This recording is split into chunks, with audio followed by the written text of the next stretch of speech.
Okay, I'm going to apologize in advance. I know we're supposed to try and limit these things to 10 minutes, but I timed myself earlier, and this goes to about 18. So on with the show. Random text generation with Markov chains. First off, what is a Markov chain? Well, to really oversimplify it, it's basically like a simulation or program where what happens next, what the next state is based on a probability that you get solely dependent upon what is happening now. So if you see this little diagram on the bottom left, if you're in state E, there is a 30% chance that you're going to remain in state E, and then a 70% chance that you're going to go to state A. It's used by Google. They use it for their determining their page rank. It's also used in the finance world and a lot of other science sectors. They sometimes call it stochastic models. There's a lot of math behind it. If you end up finding this presentation is interesting, I encourage you to go learn the math behind it and then come back and explain it to me because I don't know. So how do we use the Markov chains for text generation? Well, we use that idea of the probability, what comes next. So as an example, the letters T and H in the English language, if you see those, it'll usually be followed by a vowel like E or I or A, as in this, that, them. You very rarely would see the letters T and H followed by a C or an X, unless you're reading H.P. Lovecraft.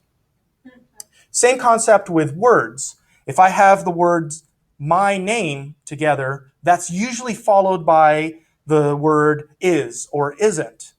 And similarly, it's very rarely followed by something nonsensical like my name potato, unless you've had quite a bit to drink.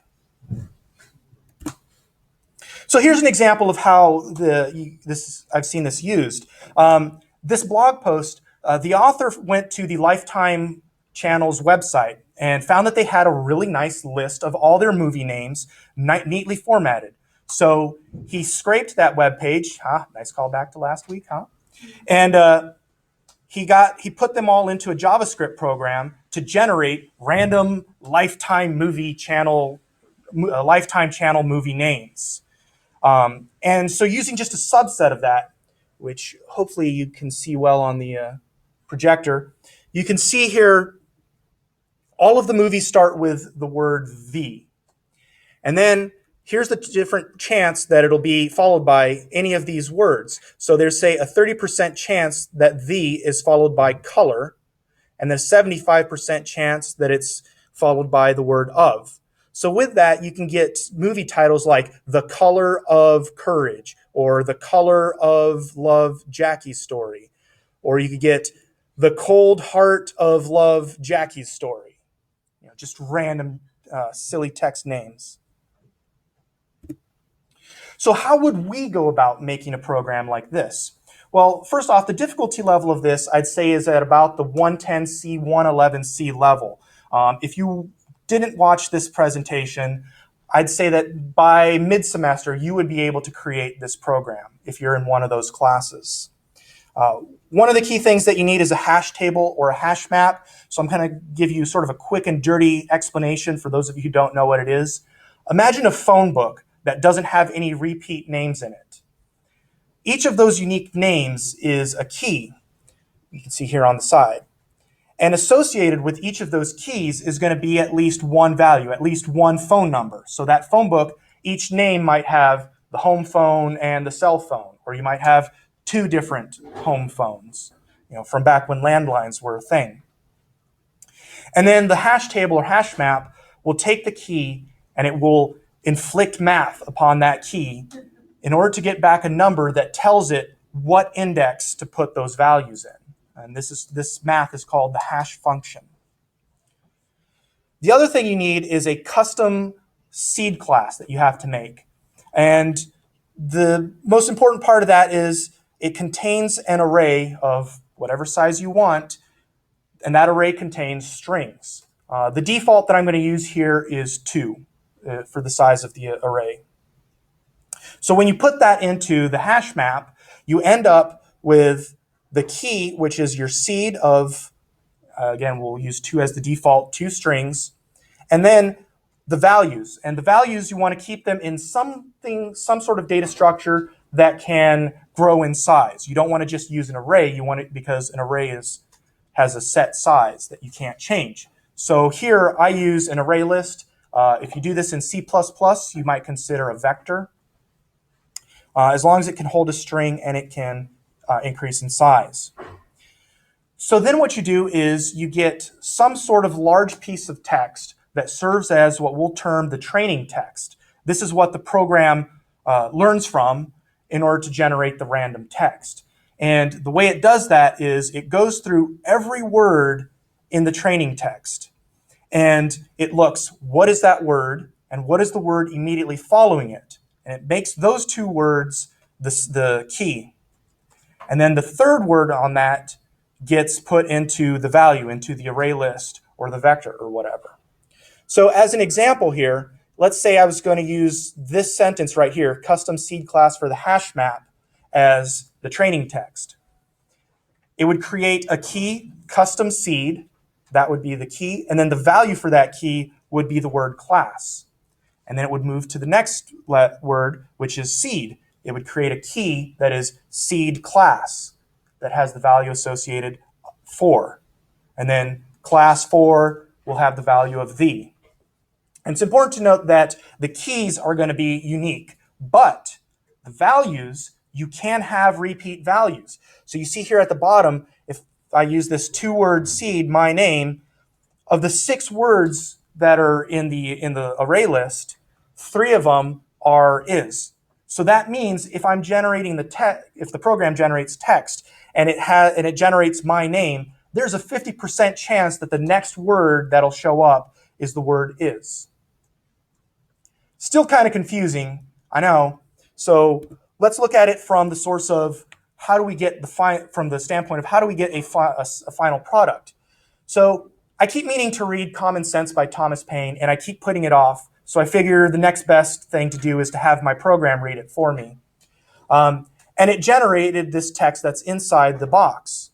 And then I went back to the original text and looked at where the snippets are that it got those bits from. So you can see, for example, here, it starts off with this bit. Our present condition is legislation without law, wisdom without a plan. And then without a is where it switches. So what happened is it got to the point where the seed was the words without a. And the seed without a has a whole bunch of values associated with it to include the words plan and the word mask : and probably maybe a couple more as well. And then just through the random number generator, it chose mask. And so it continued with that phrase. And then here, in this example, with the House of Commons from out of Egypt, out of was the seed. And in this case, it was followed by there. But you can see here also out of is also followed by Egypt. So the seed had there and Egypt at least once for each of those in its value list of values. And it just randomly picked Egypt, and it continued on the sentence from there. I wonder how that actually kind of makes sense. It does? Cool. I hope so. So here's some sample outputs that I made. After I made this program, I took a bunch of Facebook posts from friends of mine, and I created training texts and fed it to the program to see if I could get an AI that sounds like my friends. The first one I thought was kind of funny about the essentially Afghanistan's equivalent to the FBI reporting that Kim Jong-un tried to get a cartoon on Nickelodeon. There's this other one from blog posts where the person is telling their boss that they're occasionally a street cat. And this one-word seed one is interesting, and this is something that I do need to talk about. The larger the seed that you use, the more it'll sound like a real person, the less gibberish you'll have. So some of you are probably thinking, well, shit, why not make like a 6-word seed or a 20-word seed? Well, the problem is, if your seed is too big and your training text is not large enough for that size of seed, you'll end up just spitting back the training text. So for this person's Facebook posts, even a 2-word seed was too big for the amount of text that I had for that training text. So I wondered, well, what would happen if I just decreased the seed size to 1? And I end up with this weird thing about writer-director Stephen Knight being a truck that goes around in a loop and wants to sit at the refrigerator. And then in contrast to that, still using a 2-word seed, I fed it a 15-page academic paper on the border between Afghanistan and Pakistan, and it looks pretty legit. One of these days, I'm going to check out the demographics of Quetta to see if it really is half Pashtun. I think it might actually be mostly Pashtun, but that's neither here nor there. So here's an outline of what the seed class looks like. So you can see here at the top, there's the string array, that is the words that comprise the seed. And then another thing that I want to point out is I used for this program, I didn't create my own hash map. I used the hash map that's built into Java. And because I did that, the seed has to have this compare to and this equals functions or methods, since it's Java. And that's how the hash map prevents you from having duplicate keys. And it also sorts them, I believe. The other thing is I had to create the hash code function. This is the math that gets done to the seed when it's placed into the hash map. But that was surprisingly easy. In Java, the string class has a hash code function, so I just gave it the average of the values. We'll get to the end. All right. And now for the Markov chain class itself, a couple things I want to point out. The first is regular expressions.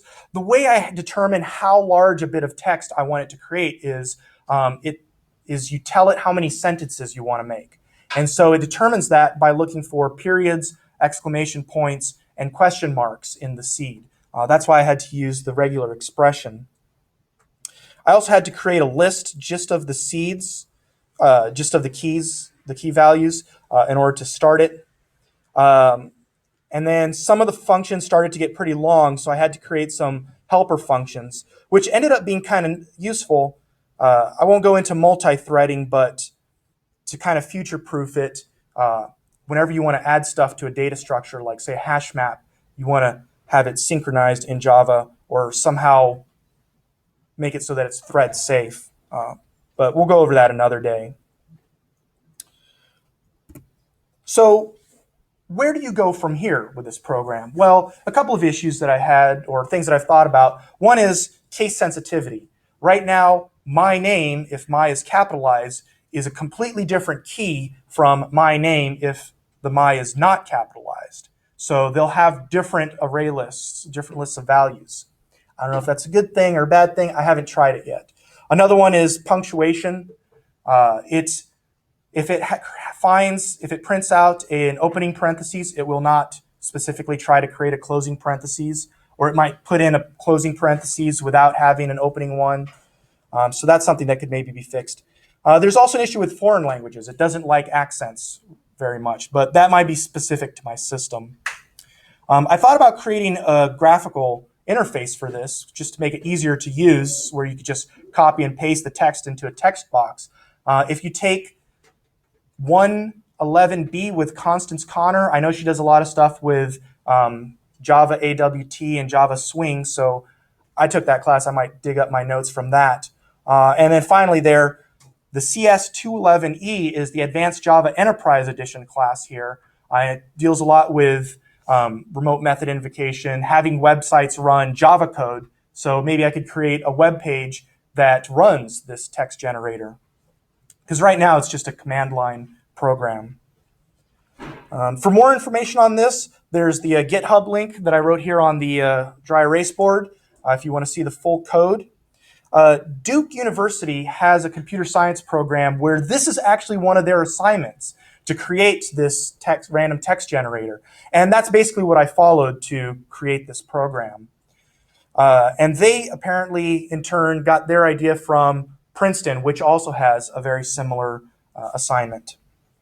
And then if you want to see this in action, there is a subreddit on Reddit called Subreddit Simulator, which the idea is there's over 200 bots And these bots are named after specific other specific subreddits.